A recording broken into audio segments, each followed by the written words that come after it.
What's going on, everyone? Horace back here once again, and we are here for week 10 of the UBC. This is undoubtedly the most important week yet. Uh, Still got a decent chance at playoffs, but we're going to see by the end of this video, do I end up making playoffs or do I not? So, I'm just going to jump into it really quickly. There's a few ways to make playoffs here. So, at the end of last week, I let you guys know the few different paths I have. One is that the 2, 6, and 3 teams end up losing, and then if they lose by enough differential, I can catch up to them. So before I played my game, those 2, 6, and 3 teams played. Both of them ended up losing.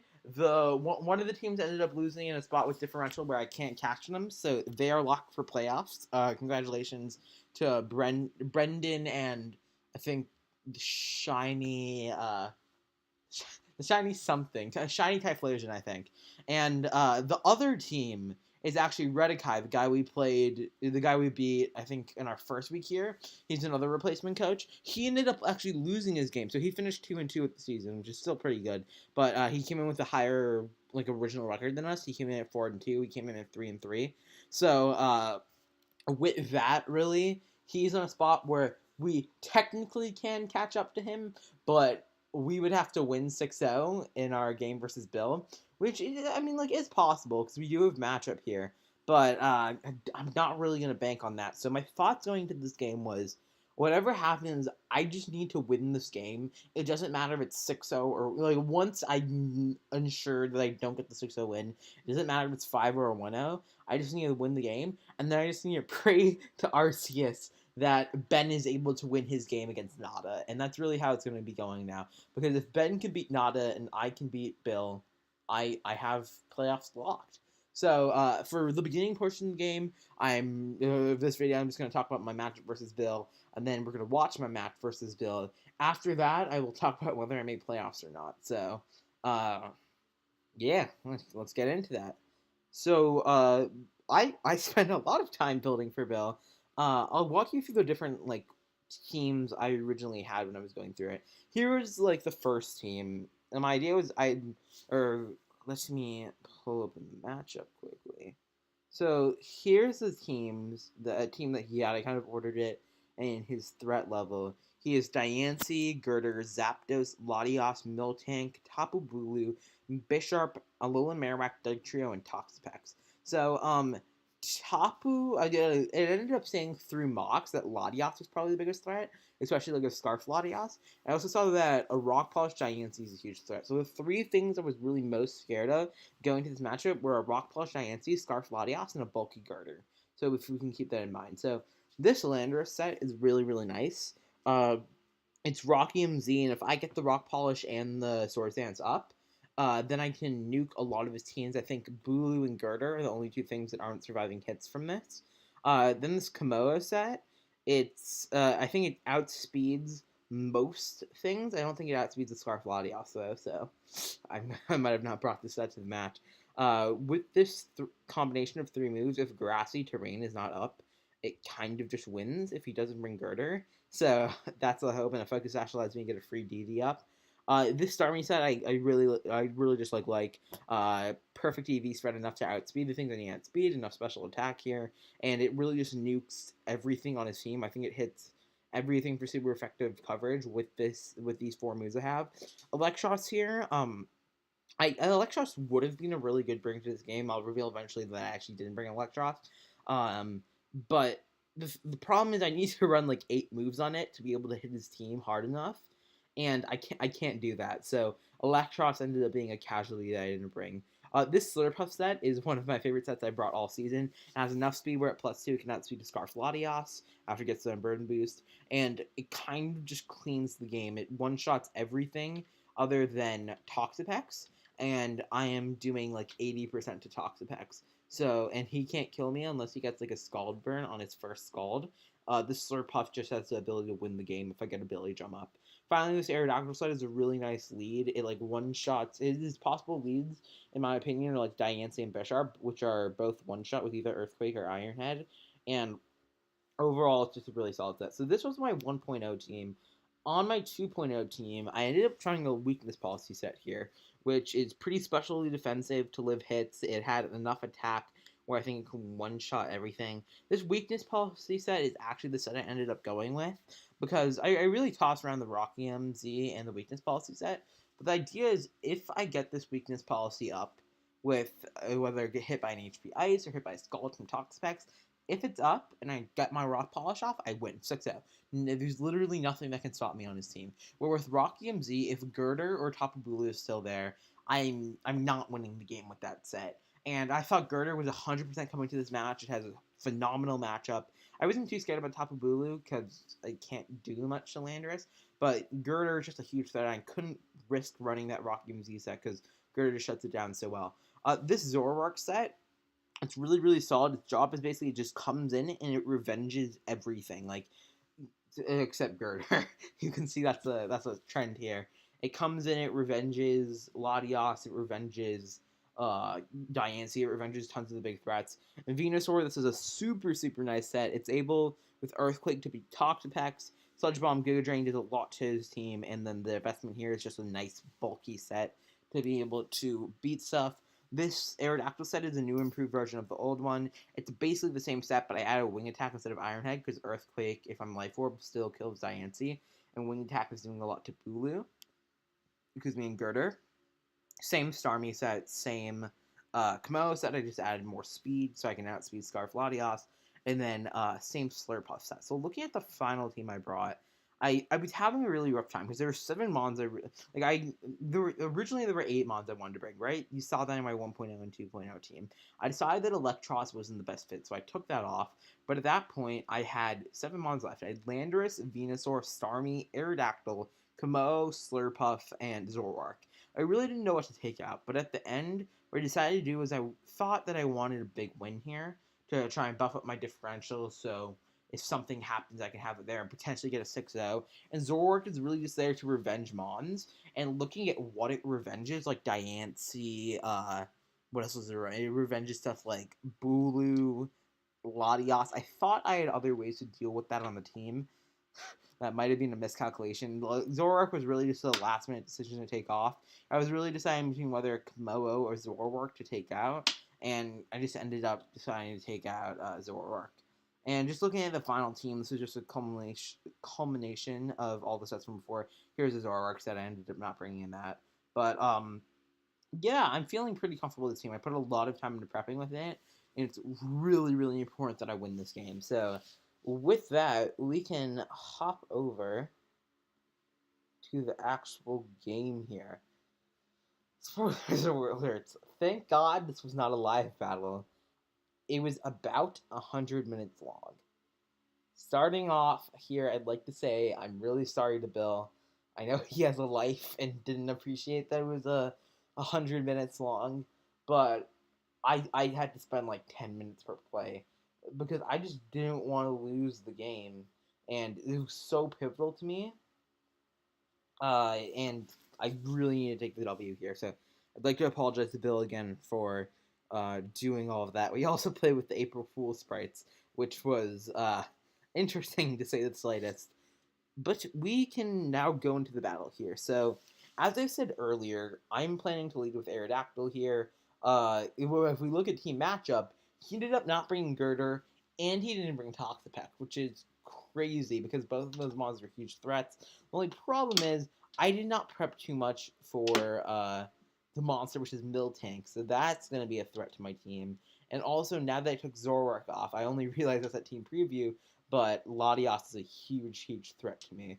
So the game plan here is Komodo and Slurpuff both could win this matchup. If grassy terrain's not up for Komodo, and if Slurpuff can just get basically just get Belladrum up. So that's the game plan going into here. I'm gonna click play with music off, and he's gonna lead Bisharp here. So at this point, I think this is either a Scarf Bisharp or this is a Focus Sash Bisharp. Or if he's not, he's definitely going to be switching out. And I come to the decision after waiting here a little while that he's probably going to switch out. Because here's the thing. I think if he's not Scarf Bisharp, if he is Scarf Bisharp, he wouldn't lead it. So I rule out the fact that he's Scarf Bisharp. And then I understand if he's not Scarf Bisharp, Aerodactyl guarantees outspeeds him. And if I go for Earthquake, I one-shot him here. So I think, okay, but if I go for Earthquake, he's so many switches into that. He can go into Latios, Zapdos, or Tapu Bulu. So my note here that I shouldn't go for Earthquake because there is literally no reason for him to stay in. That would honestly be a pretty bad play. So I decide here I'm going to go for Stone Edge. It will either one shot or two shot the Zapdos depending on his investment. Same thing with Latios. And a Stone Edge into a Wing Attack is going to be doing a lot to Bulu. So, and a Stone Edge into an Earthquake is killing Diancie. Though overall my best play here is just Stone Edge. I really didn't think it makes any sense for him to stay in here because I would just one-shot his Bisharp. And if Bisharp is one-shot here, Starmie and Slurpuff both just absolutely destroy him. So I'm going to click play. He stays in. I miss my Stone Edge. He goes for Iron Head. I die turn 1. Okay, first of all, I miss my Stone Edge turn 1. That feels like deja vu. Second of all, he stays in with Bisharp. I haven't talked to him after the game, but I have no idea why he decided to keep that Bisharp in. Because if I had clicked Earthquake there, Bisharp would have just been dead. I really don't like. Hindsight is 2020. Of course, I should have gone for the Earthquake because that's what he ended up doing. But I really still think my better play was to click Stone Edge there. I think 100% his play should have been the switch because he can't risk his Bisharp dying here. At this point, I'm trying not to do what I did against Nada. I'm trying not to get flustered. So I go into Venusaur here, and I decide I'm just going to Mega Evolve, and I'm going to click Earthquake, because I wanted to click Sludge Bomb here, because I was like, he has to go into Latias. But last turn, when he had to go into Latias to outlive the EQ, he ended up staying in. So I didn't feel that I didn't want to risk the read, and if he stays in and I go for Sludge Bomb, I am just so behind that I had to click Earthquake there. If he would have made the play in turn 1 and switched out, then I would have been like, okay, he's making these well-educated plays, but because he made that mistake turn 1, I couldn't risk going for like Sludge Bomb here. So now that he's in with Latios, I kind of realized really quickly that Latios just puts in so much work against my team. I'm going to have to send in Starmie here. Hope he goes for Psychic. He does go for Psychic. And he reveals his Life Orb, which is absolutely phenomenal. Because that means that my Komodo at +1 now is going to be able to outspeed his Scarf Latios. Or his non-Scarf Latios. So that's amazing for me. At this point, though, Latias is going to be doing a lot to me, and I'm going to have a really rough time breaking it. He ends up switching into Miltank here, which is really, really good for me. Again, I had to go for the Ice Beam there, because if he did same with his Latias, predicting like a Hydro Pump or something, and then went for Thunderbolt, Starmie would have been dead, and I had to, I just really had to preserve this Starmie. I had to put the top, like, on my to-do list. The top thing was to get damage off from that Latias, because it's probably the biggest threat to me at this point. He goes into Miltank, I click Ice Beam, and he reveals that he is very specially defensive and very HP invested. He then recovers a little bit, and I'm going to actually click Recover here. He goes for Seismic Toss, revealing he definitely needs a bulky set. And I'm just going to feel free to click Hydro Pump, because Miltank is going to prove itself to be a huge threat to my team here, and 2 Hydro Pumps are going to kill it. And I'm predicting that he's not going to go for a Milk Drink twice in a row, because he would predict me to click Recover on this turn right now where I clicked Hydro Pump. He ends up clicking Toxic here, which is good for me, because that means another Hydro Pump guaranteed kills this Mon. There's no need for me to over-predict, because a Hydro Pump into any other move on any other Mon is going to kill it. So, I'm totally free to click Hydro Pump here. If I click Hydro Pump, Miltank just dies, and that's absolutely phenomenal for me. I think Komodo just has this game completely locked up. Then I can just sack Starmie off, and then I go into Komodo, and I kind of just win. So that's the game plan here. But I miss my Hydro Pump. Of course I do. Miltank is now back at 100, and my Starmie is kind of screwed. At this point, I predict him that he's going to switch out to Latias here, thinking I'd go for a Hydro Pump again. So I predict, or actually no, I do go for a Hydro Pump again. He predicts that by going on Latias. Here I predict that he's going to think I'm going to go for Ice Beam, and I predict that by clicking Recover here. So now my Starmie's up to a reasonable HP, but I have to switch out because otherwise I'm going to die to the Toxic. So my player 100% is going to Venusaur because nothing else can really take on this Miltank or want to take damage. And Venusaur, I'm just going to fire off a Sludge Bomb to gauge damage on this thing and trying to get a poison. I don't get a poison, and at this point, he really has a free switch out to Latias because I'm forced to Synthesis here because I need my HP. At this point, I'm just going to sack off Starmie. I really don't have a better play, and this actually turns out to be a good thing for me. Because against this Latias, I'm completely free to set up a Dragon Dance. And if I get to +3, I straight up win this game. And if he doesn't realize that I have Earthquake on this mon, and he doesn't go into Bulu's grassy terrain, I also just straight up win with the +2 because I kill everything not under grassy terrain at +2, and I kill everything under grassy terrain at +3. So I'm just going to set my Dragon Dance here. He actually ends up switching into Zapdos. Here I realize I probably just need to get enough damage, so I go for a Dragon Claw, and he ends up taking that really nicely, but I realize here Hidden Power Ice isn't doing enough to me, so I am free to set up another Dragon Dance, and he's just going to click Hidden Power Ice again. At this point, I'm guaranteed now to kill with Dragon Claw, so I'm just going to go ahead and kill Dragon Claw, and down goes Zapdos. I'm just hoping he doesn't go into Bulu, and as you see right here, he does go into Bulu, so he's aware that I probably have Earthquake on this set, and now I'm going to click Poison Job, and I'm going to kill the Bulu, but unfortunately, his Diancie or Bisharp can both live with Earthquake at this point, so Komoa is not going to get that spicy sweep right here and elevate it to the top of the leaderboard for kills, because he can just go into Bisharp here.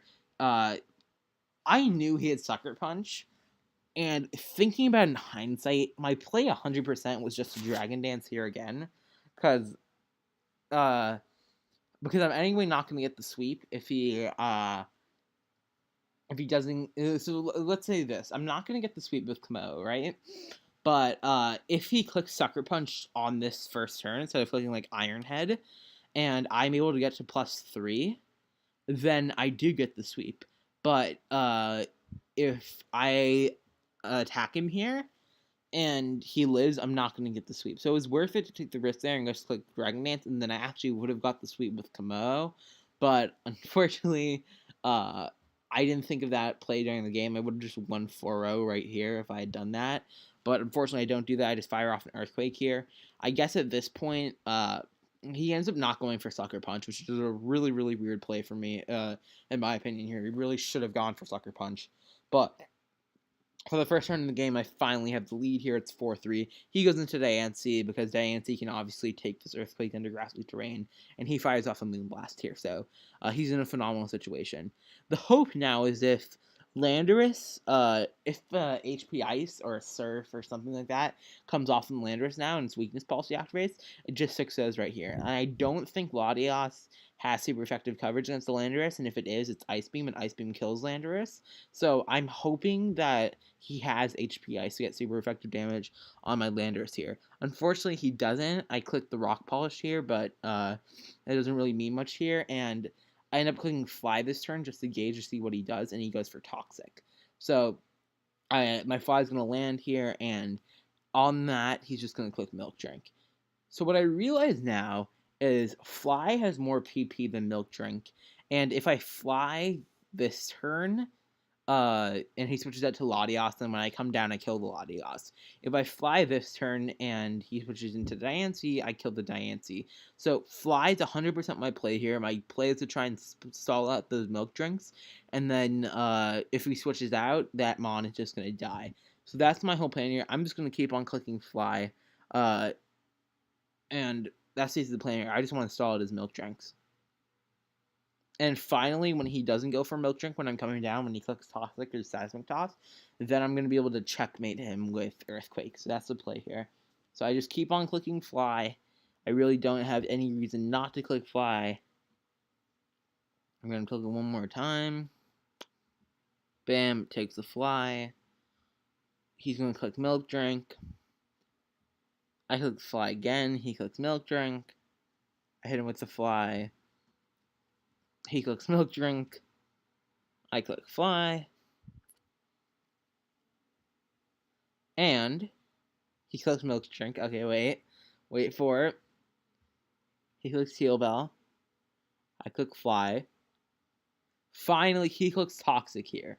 So at this point, my play is to go for the Earthquake probably, because I need to get damage off on this Miltank at this point. He could click the he could spam the Milk Drink against me here, because he does have more Milk Drinks here, and my Landers eventually die of Toxic, but at that point, he would be at a low HP, where I could just set up a Belly Drum with Slurpuff on him, and even if he clicks Toxic during that turn, where I set up the Belly Drum, I have enough turns with that Toxic that I'd be able to win. So that's really the play here. I'm just going to click Earthquake. If he switches out to Latios, it's not that bad, and he doesn't switch out. I'm doing a lot with that. He clicks Heal Bell there, which I don't understand at all. His play 100. I think he probably misclicked, if I'm being honest. Like if he clicked Milk Drink there, he gets to an HP where I really need a crit to be able to beat him with it, and eventually I probably would get a crit, because that's just how like numbers work out. Even if it didn't work out, Slurpuff still cleans in the back, but he didn't know my Slurpuff set, so he really should have just clicked Milk Drink there, but because he doesn't click Milk Drink, I'm in a phenomenal position. I 100% click Earthquake here, because the Earthquake kills him, and even if he goes down to Latios, I'm not going to die from Toxic, and I can go ahead and kill the Latios. So he goes into Latios now, I click Earthquake, it's perfectly fine for me. My play here probably should have been Stone Edge, because Stone Edge would have just killed the Latios, and it would have killed the Diancie, and it would have done a lot to Miltank, and it would have saved me a ton of Toxic, but I didn't want to miss the Stone Edge first, and I also thought Fly was overall just a safer play, so I'm going to click Fly here. I'm going to take a lot of Toxic damage, and I'm going to go drop the Fly. Diancie's going to drop because of that, and I'm hoping whatever he sends in here is going to die, because Miltank dies to an EQ. It's a roll for Miltank to die, but he still most likely dies to an EQ, and Latios dies to the Stone Edge, so he's just going to pick what he wants to stack here. He stacks Miltank, Miltank goes down to an EQ. If Miltank lived in Milk Drink, it still really isn't a problem, because I can just go into Slurpuff and I clean. And at this point, it comes down to, do I land Play Rough or not? I did have Thief on the set, so I probably should have clicked Thief, but as I learned here now, because he takes that Life Orb damage, I click Play Rough. We win the game, but because he was at 33%, even if I missed that Play Rough, I would have outsped him because of Unburden, and then I could have clicked Thief the next turn, and I was guaranteed one.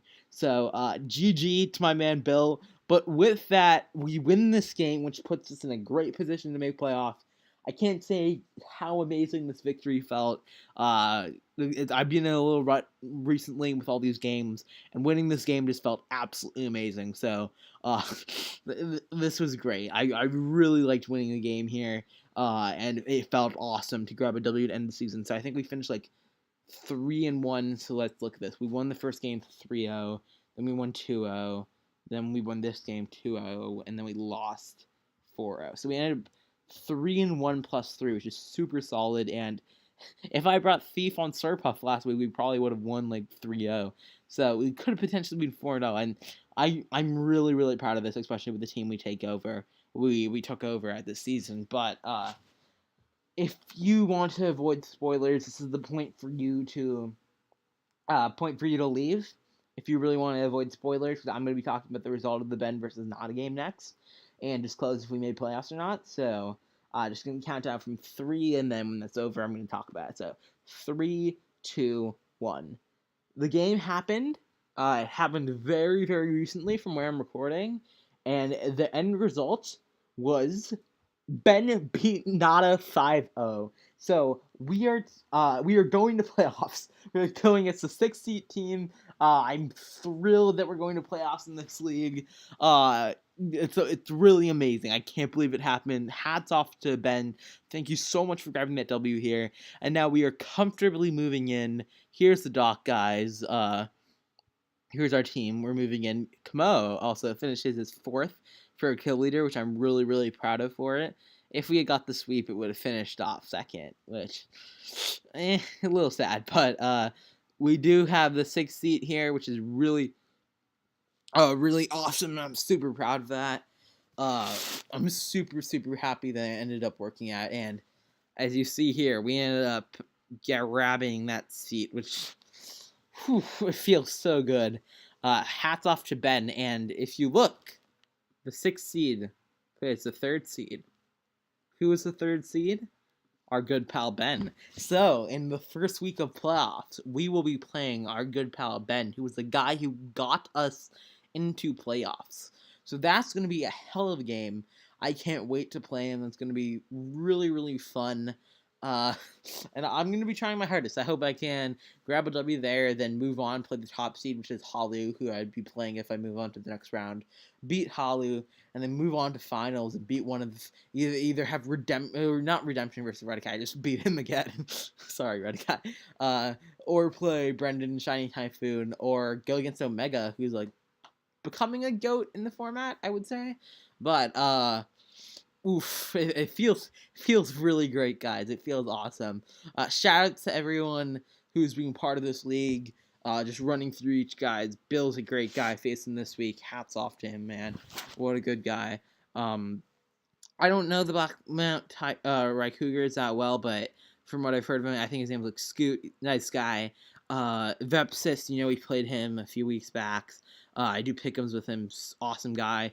Noah is the true god of this story. He beat Redikai 1-0 to try and get me that spot and moving forward. Noah's just straight up god. Noah's a great guy. Thank you so much. He really helped me out. He also helped me prep the team that I put together. So shout out to him. Oh, shout out to everyone in my front office too. Shout out to Andrew, who's the best. That guy's the goat. We got Saida, we got Squishy Bikini, Emperor Nova, Tracer, Flare. We got Jax. Jax is an MVP with Mox. I'll say that. Who else do we got? We got BML. GG, it's BML. BML. And then sorry if I forget someone. I think that's everyone. That's probably everyone.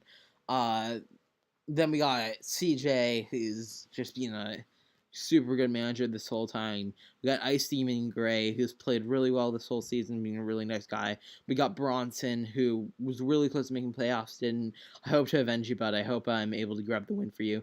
Nada beat us last week. Really solid guy, really nice guy too. It's been a pleasure to work with him. It was going to be one of us this week, and if it had been him, I would have bowed down gracefully, and he did the same to me when I ended up getting the spot. Redikai, nice guy. I mean, he did trade Landorus to me, so I'm inclined to like him. Overall, just great guy. Brendan Shiny Typhoon, again, I don't know him too well, but seems like a super legit guy. Ben and Noah are the two goats of the story. Both of them just came in so clutch and clutched their last games out for me to try and make it. Omega, again, everyone loves Omega. He has had a great season so far. He should be 9-1. Halu's the guy who got me into this league, so shout-outs to Halu. Hopefully, his own creation, me, is what ends up screwing him over in playoffs, and I'm able to beat him. But that's the dream. Overall, even if it ends next week, guys, I'm perfectly fine. I've had a blast this season. I can't wait to come back next season. And Salem, Keizer, Volcanions to the championship, baby. We're going to go 1v3, beat him, 1v6, 1v6, beat them. Then we're going to play one of these 3 teams, and we're going to go ahead and beat up all of them. It's going to be great, guys. So hopefully we are the winning team here. That's the dream. But it's been a blast, guys. Thank you to everyone across the journey. And peace out, guys. Horse 293 is out of here. Bye.